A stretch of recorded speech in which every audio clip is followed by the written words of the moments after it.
Naalala ko pa nung una tayong magkakilala.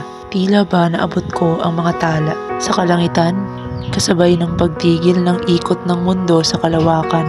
Binigyan mo ng liwanag at sinag ang mga gabing nakakabulag sa dilim. Nariyan ka upang bigyan ako ng pag-asang may mapupuntahan ang mga pangarap na aking minimithi at pilit kong inaabot para sa hinaharap. Kasabay kita sa paglalakad papunta sa malayong syudad.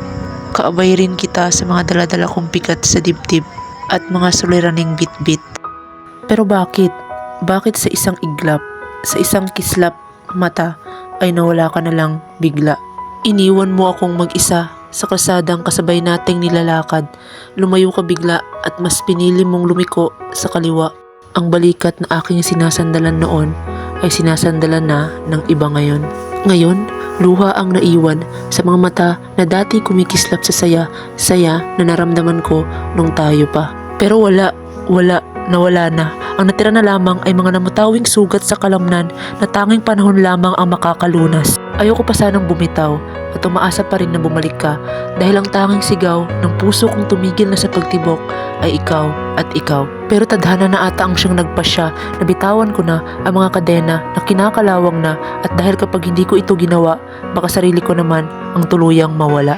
May mga bulong-bulong pa sa akin na ayaw kong pakinggan, bagkus ay pinili kong magbingi-bingihan at isipin na ito'y bangungot lamang na baka bukas pagising ko, nandito ka pa rin sa tabi ko. Pero totoo na ang lahat ng ito. Tama na siguro to. Kailangan ko na pakawalan ang mga halimaw na bumabalot sa aking katawan na siya nagpapahirap at nagpapabigat sa puso kong iyong tinapaktapakan at iyong niyurakan. Nakakapagod na. Ayoko na. Tama na.